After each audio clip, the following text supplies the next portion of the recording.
Here we are going to start the lecture number 3, that is about the design of the beam column, continuation of the beam column.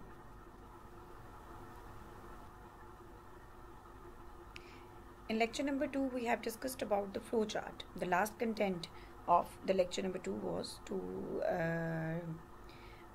discuss about the different steps involved in the design of a beam column, and there we have discussed in detail about the flow chart to design a beam column. So now we are going to be discuss in more detail some other few points. Those are going to be incorporating during or in between different steps or the different levels of the beam column design. So very first thing is that we are going to be decide about the different analysis and design methods. So for analysis we are going to be can use the direct analysis method. That will be the chapter C of AISC specification, and for our case we are not going to be using this direct analysis method. Direct analysis method may be going to give you a separate and individual calculation of the second order effects, and those may give you a more complex calculations. But approximate second order analysis method can be adopted, and it will be very easy and convenient to use, and that is, you can see or take a reference from the appendix 8 of AISC specification. The AISC specifications have been already provided to you, and you can see in detail about the in appendix 8 and the chapter C also. You can see if you are interested to design a beam column by using a direct analysis method. So approximate second order analysis method, based on this concept that all of the movements and the forces, axial forces and the bending movements are calculated by the simple first order elastic analysis, and the results of those effects, those movements, those deflections, those forces are going to be multiplied with a certain factor that is called as movement magnification factor, and then you can approximate actually the second order effects. So that's what we are going to be follow here for our case. So alternate method, next one is the alternate methods for design for stability. So this is not the analysis method, this is for the stability point of view. When wherever the K, the slender, the effective length factors are there, those are related to the stability point, so stability factors, those can be calculated. So this alternate design method of design for stability are, you can take a reference for in appendix 7 of AISC specification, and this is going to be further incorporate the first order analysis method and effective length method, and we are mostly involved or going to be use this effective length factor, this second one, effective length method, that can be further calculated by using the two different approaches, and out of those different approaches whatever the larger one is there can be used to calculate the K2. Okay, so for the sway conditions, the stability factors, the effective length factors can be calculated. So we will see that how and where this effective length method for the design of the stability we will use for in a beam column design analysis procedure, and where we are going to be use these analysis method. So we will continue.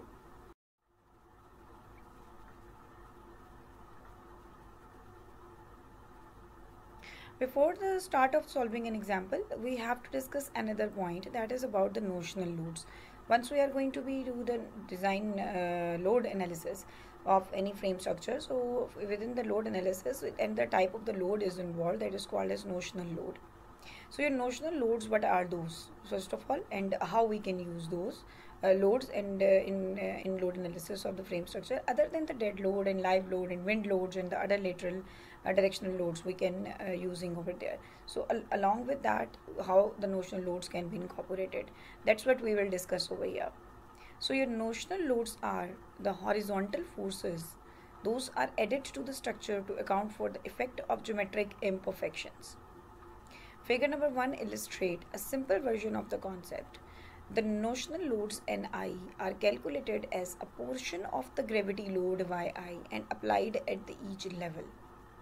So what does it mean? That if you are going to be having a column that is out of plumbness, going to give you a certain delta value that may be limited in AISC specification as L by 500. If L is the story height, then this drift or this, you can say, deflection, maximum deflection at the top of the story for one column can be taken as L by 500. So this is by following the AISC code of standard practice tolerance for the column out of plumbness. So this out of plumbness source can cause a certain deflections in the lateral direction. So this lateral directions, how you can incorporate this lateral directions can be incorporated that if the gravity load you are calculating, the total gravity load at one story, here in the figure number 2 the notional load concept is given over here, that if the story 1 is there and this y1 is the gravity load acting on this first story, this particular story, this is the total gravity load. Out of this total gravity load, a portion of it you can consider and you can apply as an lateral load Ni, that is going to be incorporate the effect of the out of plumbness effect, okay, and including that particular intolerance, and this is going to be called as the notional load. Notional load itself is a lateral load that is acting on a particular story, but it is taken as or considered as a portion out of the gravity load to consider the out of plumbness sources of the movements within a particular column, and this out of plumbness is going to be caused due to the geometric imperfection. So particularly we are just considering this effect, the geometric imperfection, the source of the movement, the extra movement, the additional movements within the beam columns of one particular story. If this is needed to be incorporated, then other than the different techniques of the movement magnification and like this, just at the start during the load analysis, we can consider this notional load as to incorporate the geometric imperfections of the beam column, to incorporate the magnified movements or the more additional movements due to the geometric imperfection of a beam column, and we are going to be applying on one particular story as a portion of the gravity load applied on that particular story. So if we going to be move ahead for the story number 2, if y2 is the gravity load for this story number 2, then out of this a portion is going to be considered to be applied as a lateral load on that particular story. This is called as the notional load on the second story. Then similarly the y3 has been applied and this notional load correspondingly will be n3. So generally if the multi-story frame is there, then you can say and you can define comprehensively that the notional loads Ni are calculated as a portion of the gravity load and applied at the each level.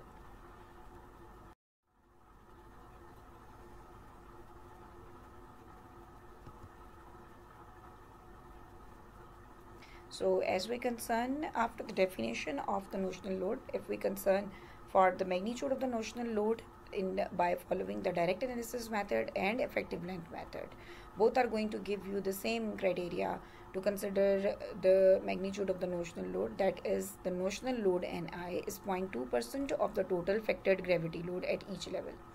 Yi and can be written as, so Yi is the total factored gravity load and 0.002 alpha Yi is the formula to calculate Ni. You have to note that the value 0.002 is equal to L by 500. Okay, that is the maximum tolerance of out of plumbness in steel structure as indicated in AISC code of standard practice as given in figure number 1 in the last slide. So you have to also note that a smaller value can be used if the actual out of plumbness of the structure is known. When if this delta value is actually out of plumbness is known to you, then directly you can use in this equation and you can get the notional loads.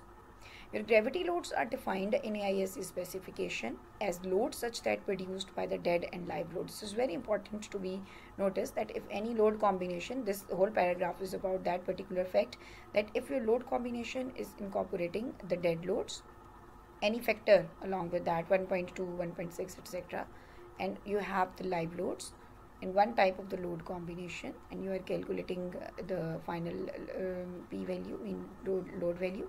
So this dead load and live load will give you the whatever the answer you are getting, it will be equal to Yi with a certain factor. Okay, so any factor you may have 0.5, you may have 1.3, you may have 1.2, you may have 1.6. This is very you can say commonly used factors for the dead load and live load, the gravity loads. So whatever the answer you are getting, it will be Yi and you are just inputting over here. Okay, so portion of that gravity load. But if it is also going to be incorporating the load combination like wind load, the snow load, roof load, snow load, the any other kind of the load, so that is not going to be considered as Yi. Your Yi will only be the combination of dead load and live load. Okay, so if in any load combination only dead load is there, no live load, then there will be no notional load considered. Okay, so your notional load will be only the combination of dead load and live load. So in that particular way, you have to be consider this fact while doing or calculating the notional loads.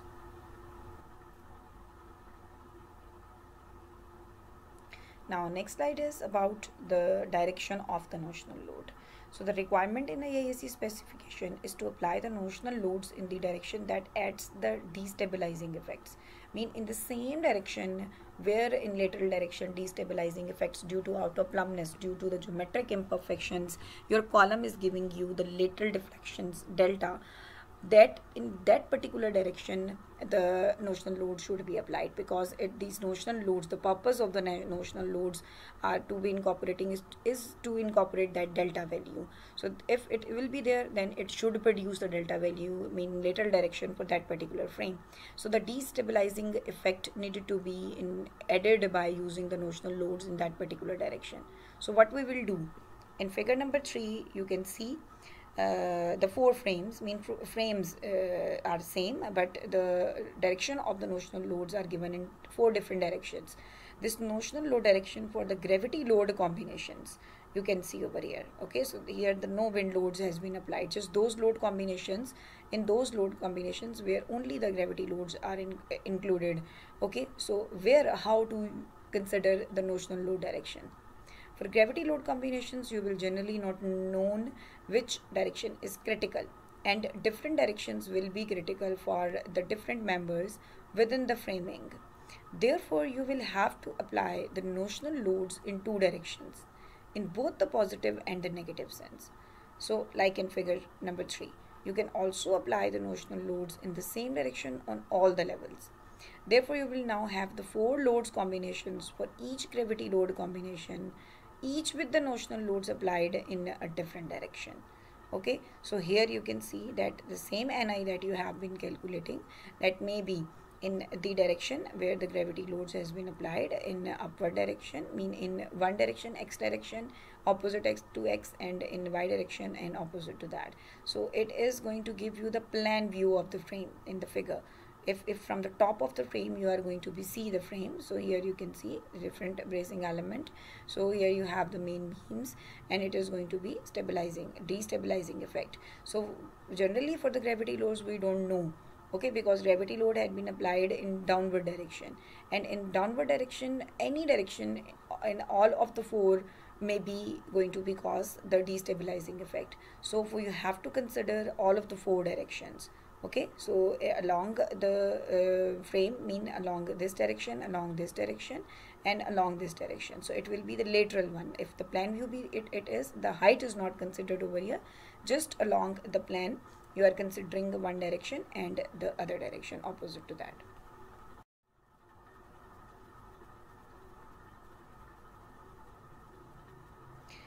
So if you have the notional, you consider the notional load direction for the wind load combinations, then there will be a different criteria. So whatever the direction of the wind is itself, mean in x direction, if the direction is this one, so the similar direction should be for the notional loads.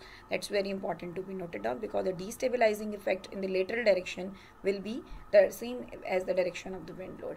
So if the wind load is adding up with the gravity loads, then if you are considering the notional loads for the wind load combinations along with the gravity load, then the same direction of the wind will be the direction of the notional load.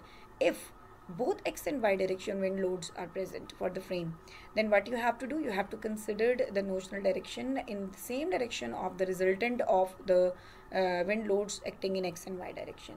So the same is written over here, that the lateral load combinations, the notional loads are applied in the direction that adds to the destabilizing effects. This would be in the same direction as the resultant of all the lateral loads.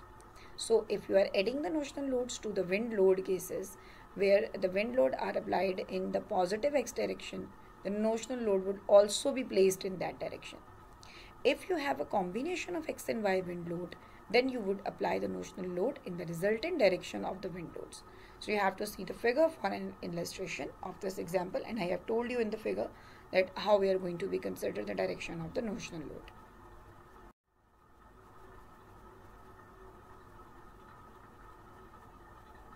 Now, in first order analysis method, it is the method of designing a frame using first order elastic analysis with effective length LC taken as laterally unbraced length K is equal to 1. Your magnitude of the notional loads according or after following the first order analysis method will be 2.1 delta over L by I. It should be greater than or equal to 0.0042 by I. So it will be following the appendix 7 as we have discussed. The minimum value of Ni of 0.0042 yi is based on the assumptions of a minimum first order drift ratio delta over L is 1 over 500.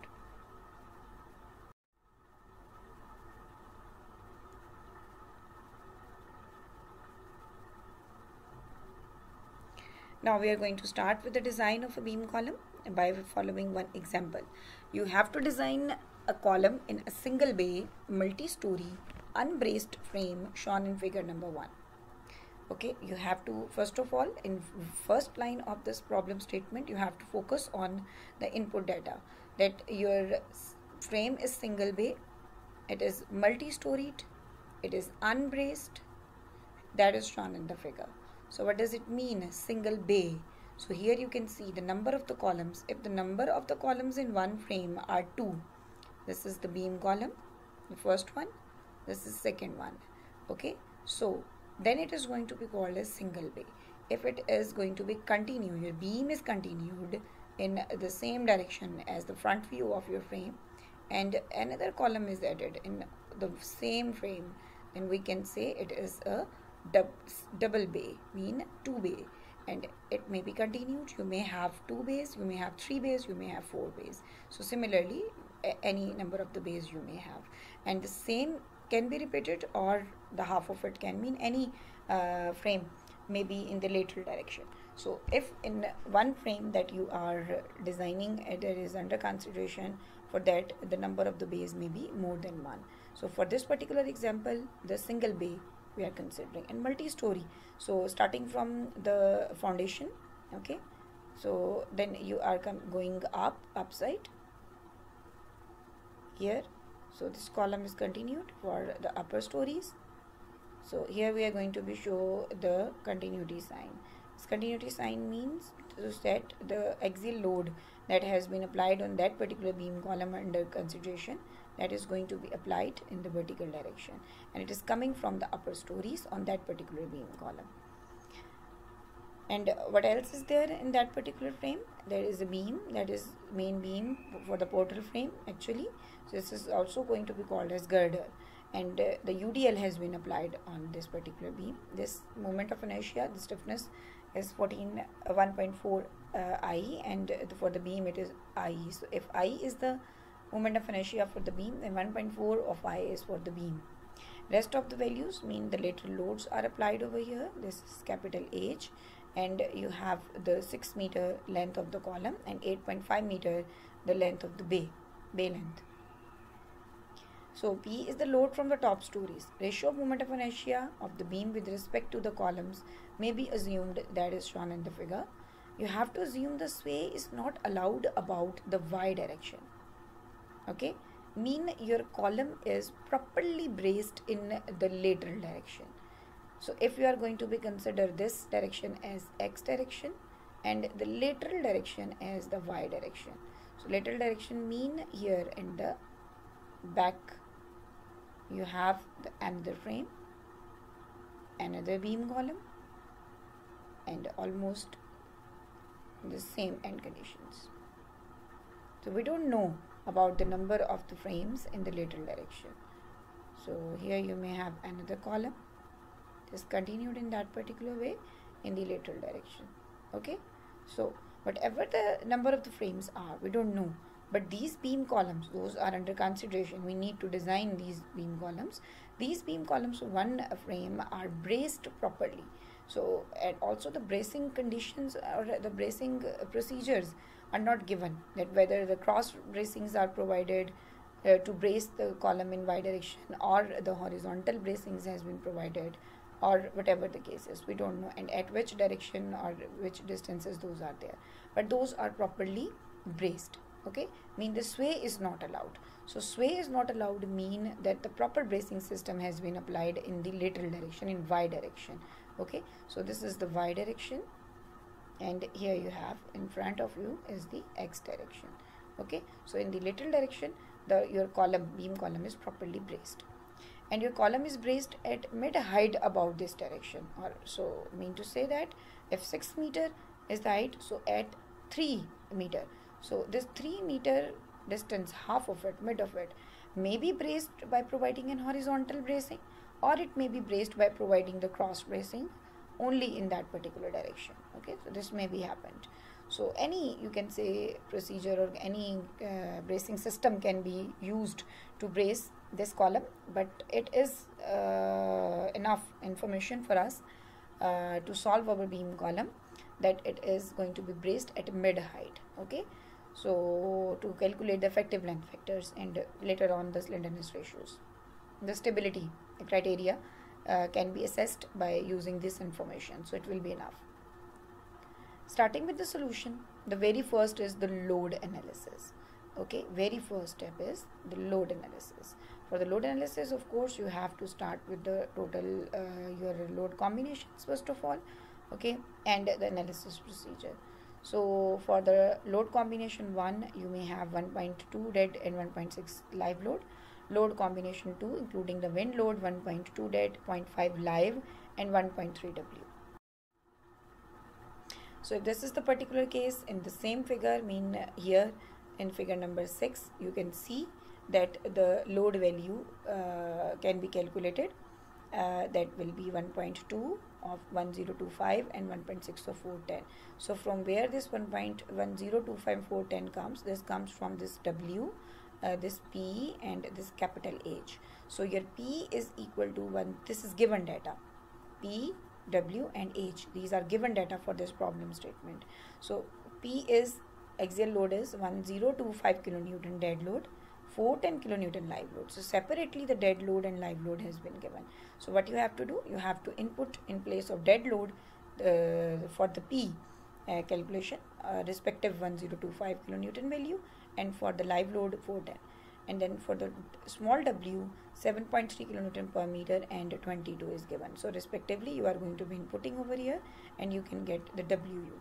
So this WU will be 43.96 kilonewton meter, mean the UDL, and the PU is 1886 kilonewtons, and correspondingly you can do the analysis for this frame. This analysis you have to do by yourself. This is by following the structure analysis methods. So any method you can adopt, you can follow to analyze your frame. Okay, that's what you have to do by yourself.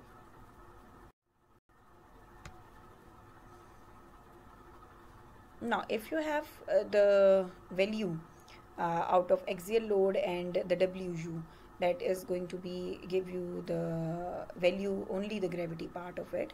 So that is going to give you total gravity load. So total gravity load, if two columns be there, so 1886 is the axial load acting on one column, so 2 is for the both of the columns, so one story. And finally on the other side you may have 43.96 WU by multiplying it with the beam length. So final value you are getting. So this total gravity load WU and PU is going to be adding up. So this is going to give you the YI for this particular story. Okay, the YI value. So it is going to be multiplying with 1 because the LRFT method is used. So alpha will be 1 and 0.002 will be the factor that is using, mean 0.2%.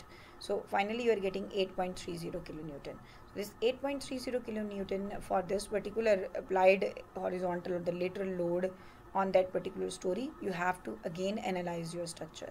So this is going to give you the moments at the base of each column, and this may give you allow the sway condition, and you are going to be getting the vertical reactions. So finally the notional load analysis results are given in this figure.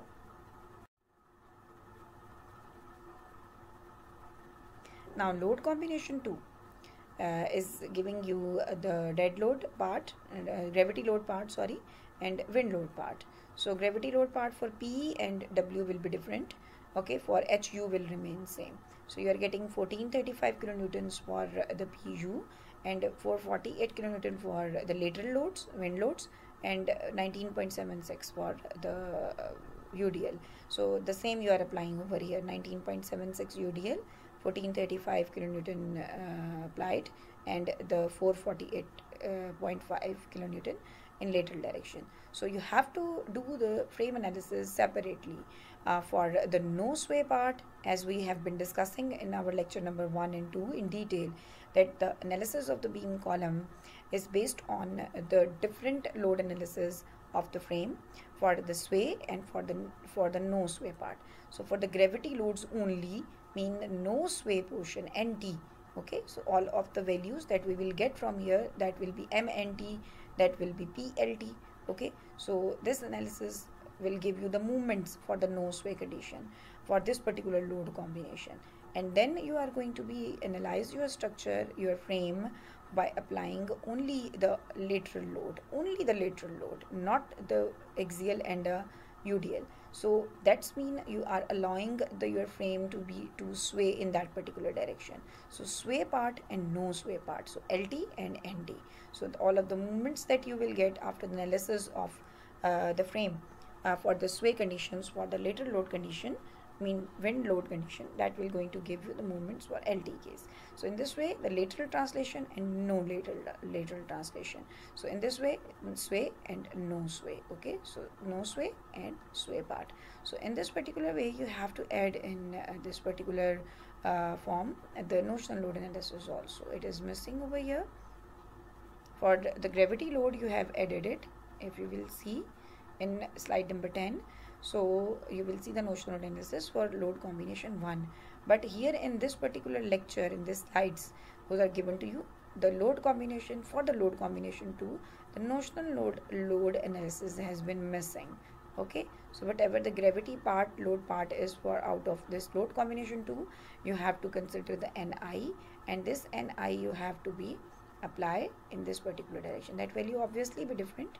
Okay, so again you have to reanalyze, you have to analyze your structure, and you have to calculate the movements and the vertical reaction. So that is going to give you the sway conditions. Of course, the notional load is a lateral load, it will be sway, but it will be the notional load analysis.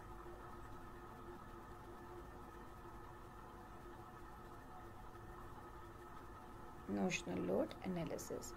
So that you have to do. And for your also design project, you have to do the notional load analysis for each load combination. Next is the value of Kx. So as what I have told you, that you have to consider, you have to use the alignment chart given in LRFD manual. So for this you have to calculate the G top and G bottom. So for the top, you have all of the connecting elements, adjoining elements information you already have. You have all of the sigma I over L for the columns and sigma I over L for the beams, adjoining one. So you have 2 columns and only 1 beam. So whatever the case is, you are incorporating over here, I is cancelled out, and you will get your answer as 2.02. And for the bottom, if as the adjoining element informations are not there, and it will be a sway column, so you can use 1 for the sway column. So very general value. So keeping these 2 values, 2.02 and 1, you can go in the alignment chart and you can take your answers.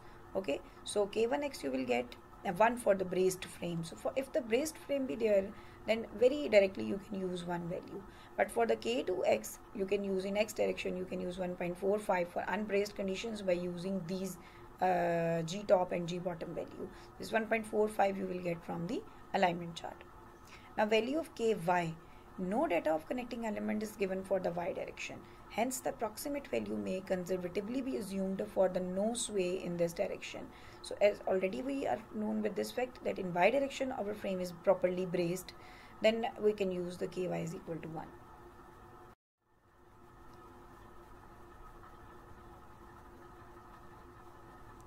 So design is made for the wind combination. It is the most critical one, in which the gravity load and the lateral loads both are included. So first what we can do our design or trial section, we can choose or select depending upon the wind combinations, and then the check is made for the gravity combinations. So first of all, we are selecting the load combination 2. For that, the PR is needed to be calculated. So all of the values are already with you. You are just adding it up: 1435, 138, 19.67 into 8.5.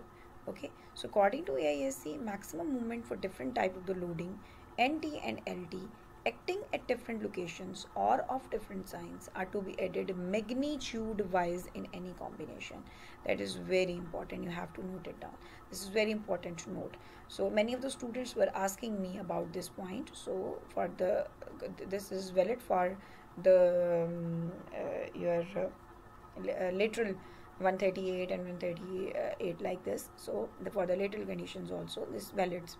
Okay, that what you have to do, you have to consider only the maximum movements. Okay, so maximum movement for different type of the loadings like NT and LT case, acting at different locations. Location may be different, like here at the top, if you are going to be consider it as point A, this is point B, this is point C, and this is point D. Okay, so for out of these 4 points, so maximum you are considering. Location doesn't matter.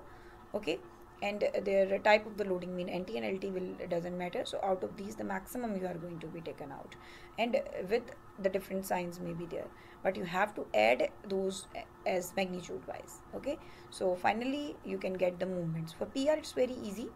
You have 1435. Okay, you have 138, that is for the sway part. Okay, the value 138 comes from there. 19.76 into for the UDL. Okay, this is 19.76 into 8.5 into 2. Okay, so here you have to add up another factor that will be from the notional load analysis. As I have told you, for the wind load combination, you have to add another frame. So once you will be adding over here, then due to this lateral loads and the notional loads, again another value will be here. So you have to add another factor that will due to the notional load analysis. Then finally you will get your PR.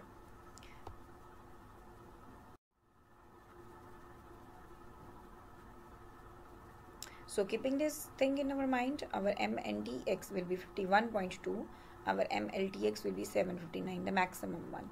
Okay, so in NT case you can see the movements comes out to be 51.2 and 25.6. So maximum is 51.2. For LT case, you are getting your movement 759, then 586, and then 586. So out of these and also 759. So you are getting 759 as the maximum. So this maximum values you are going to be taken out from the load analysis of the frame structure, and you are writing over here. For MNTY and MLTY, it will be 0. Why? That's very important, because your frame is properly braced along the Y direction. So if it will be properly braced, then your in Y direction the movements will not be there. So you are not getting your movement, you are ignoring the Y directional part, in no sway conditions be there. So finally the movements for the in Y direction will not be considered.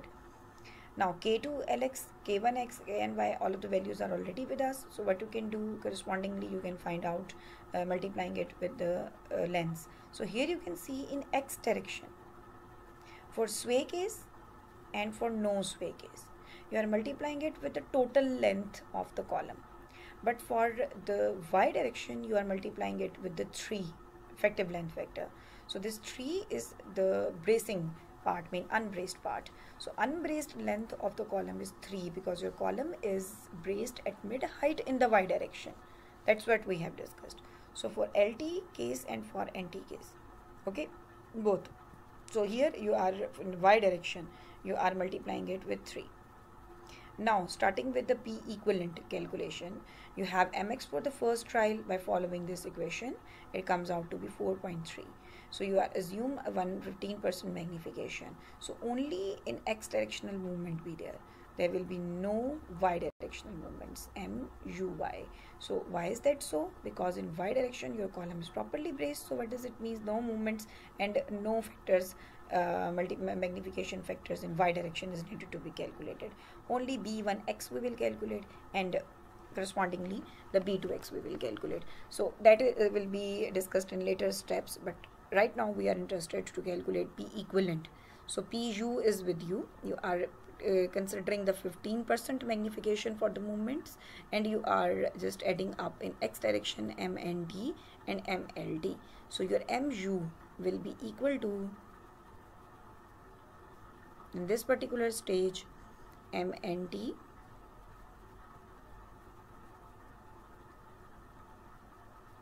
plus MLT. So that's what written over here. So 4.3 is M. So finally you are getting your answer as 5663 kilonewtons.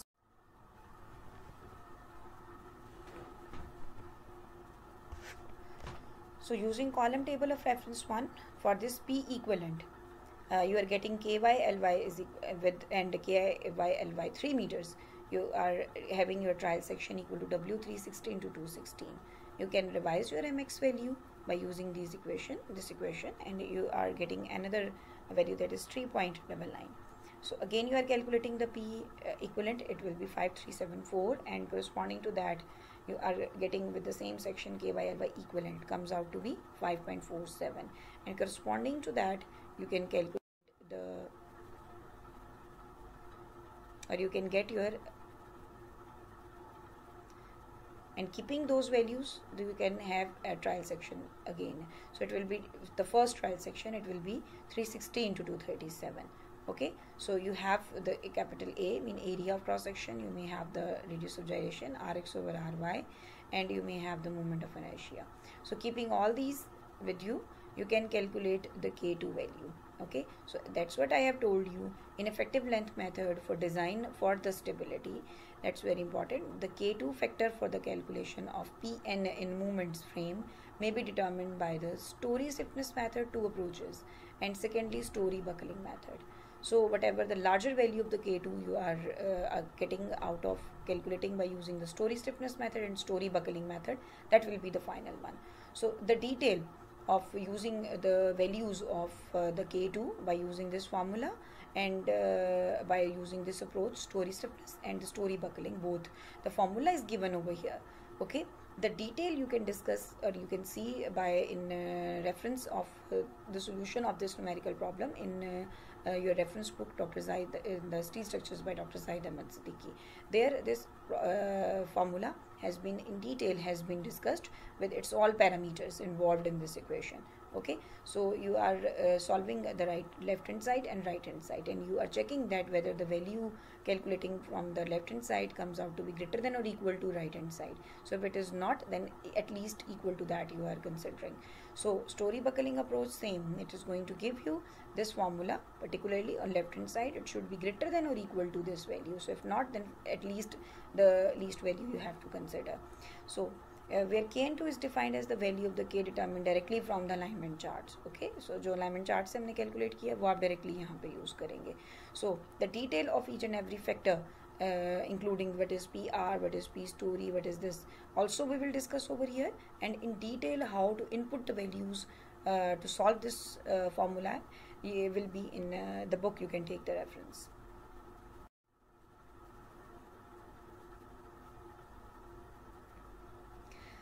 So after solving those approaches, both the maximum out of these K2x, we have observed that the K2x value obtained by the story buckling approach that comes out to be greater.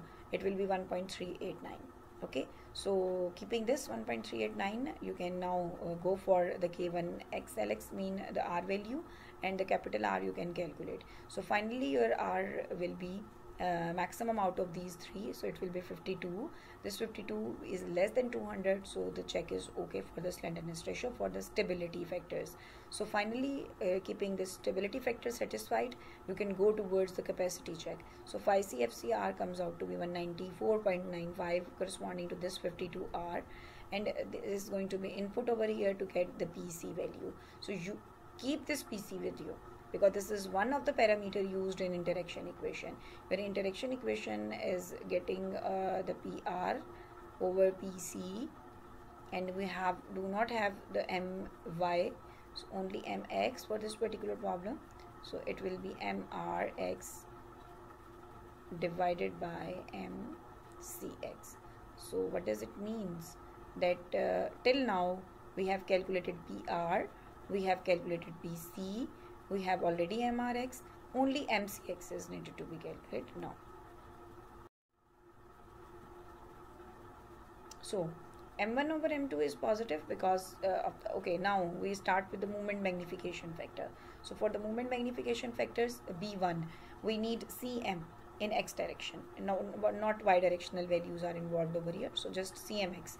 So the formula is with us, so just input the values. All of the values of the moments are with you, m1 and m2 for this particular column. For the no sway condition, gravity load condition, you have the beam column. So the first out of wind load combination, the first frame you are taking out, so it having its m1 and m2 value. So you can calculate the e1x very easily depending upon the I value, the moment of inertia, because trial section is with you. So the moment of inertia you can calculate, you can input very easily. So k1x into L is already with you. You can calculate your pe1x for NT case. That's very important. Okay, your CMX is involved in the calculation of B1, beta 1, and B1 is for the no sway case. So for LT case, PE2 is required. So this is K2x into L, rest will remain same. So just changing the K2x into L in place of K1x into L, you can get the PE2x. So it comes out to be 20,628 kilonewton for LT case. Now the beta 1 is needed to be calculated. B1x, it will be cmx over 1 minus alpha pr over pe1x. Okay, so all of the values are with you. You can input over here. It comes out to be 0.42. 0.42 is value is less than 1. Okay, so as we have discussed that this value we known with this fact, and this value should be greater than equal to 1. Okay, so it comes out to be less than 1, then at least equal to 1 you have to consider. Now sigma p and t, all of the axial loads acting on the column. So you have 2 columns and 2 axial loads and also the UTL. So finally you are getting 3038 kilonewtons. And similarly sigma PE2x. So you have for one column PE2x value 20,628. For 2 columns you are multiplying it with the 2. If the more number of the columns be there in one story, then you have to use those number of the columns for that. So it will be 41,256 kilonewtons. So finally B2 is needed to be calculated. So all of the values are already with us, so you can calculate it. So if we are going to be using this formula directly, so it will be AISC A86 in the 8th appendix of the AISC. You can get the moment magnification formula. Okay, so it will be 1 over 1 minus alpha p story over pe story. Okay, so what is this here? Alpha is again same. We have p story and pe story. That's what I think we have discussed earlier. Okay, but the more you can say elaboration or description is given over here. Your P story is the total vertical load supported by the story using LRFT or AST load combination as applicable, including load in the columns that are not part of the lateral force resisting system. Okay, so sometimes some of the columns are not going to be resisting the lateral force during the inside the frame, and some columns sometimes almost all of the columns are a part of the lateral force resisting system of the frame. So if this is the particular case, when all of the columns are resisting the lateral force within a frame, then your P story will be equal to PE story. If not, then you have to taken it out. Okay, so your PE story is the elastic critical buckling strength for the story in the direction of the translation being considered, determined by the side sway buckling analysis, and this we have been discussed earlier, the formula for the PE story. So here H we know it is the total shear. Okay, the lateral shear mean the lateral loads in the direction of translation being considered, produced by the lateral forces used to compute the delta H, mean the drift. Capital L is the height of the story. RM is 1 minus 0.15 PMF over P story. That's what is going to give you. PMF is the total vertical load in column in the story, that is part of the movement frame.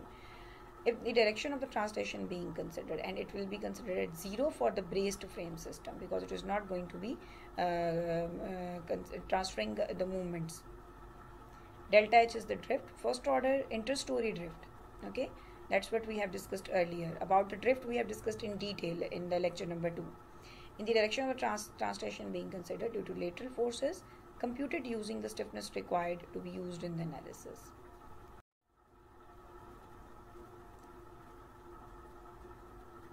So finally B2x has been calculated. It comes out to be 1.08.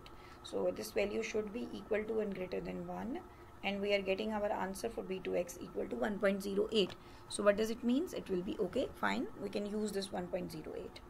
So finally you have the MR, B1x into MNTX and B2x into MLTX. So this is the particular case. PR you can calculate by using the B2 moment magnification just for the LT case. So it will be 1668. Now from the column selection table, we are being left with MC. We have now, till now we have calculated PC, we have PR, we have MRX. Only one factor has been left, that is the movement capacity in X direction. So that is going to be considered your column as a beam. So from the column selection tables you can get LP, you can get LR, and you have to check the conditions for the compact sections lambda P and lambda R. It should be satisfied. If not, then you have to change the trial section. And then for the lateral torsion, inelastic lateral torsion buckling, to check that you have to calculate the LB.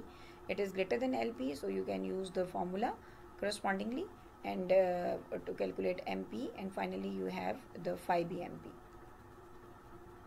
So MR you can calculate and BF you can calculate by inputting MP and MR, and LR and LP is already with you.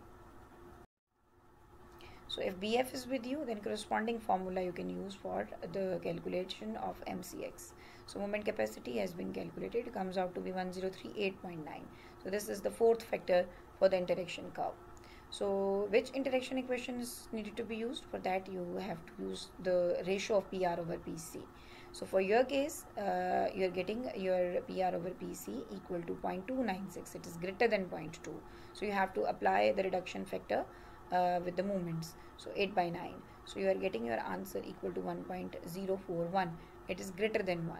So what you have to do? You have to revise the section. Rest I am not going to be discuss in detail. Just I am skipping the slides because all of the steps are same.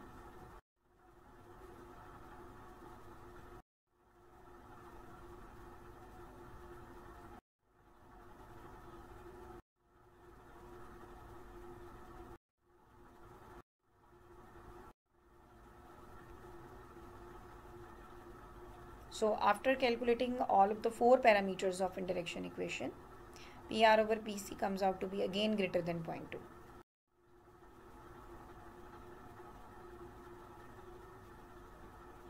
So we are using the same formula with reduction factor with the movements, and we are getting a 0.927. It is less than 1. So now for this, after second trial, it will be okay. So your section selected for the wind load combination is W through 316 to 262. Now the same you have to be checked for the load combination 1. So here again missing the notional load component. You have the 1886 axial load, you have the gravity load from the UDL, you have the gravity load from the axial load, but here the notional load is missing. You have to add up this component to calculate the PR or PU. So here notional loads needed to be incorporated. So 2073, maybe some value larger than that you will get. Then MTX,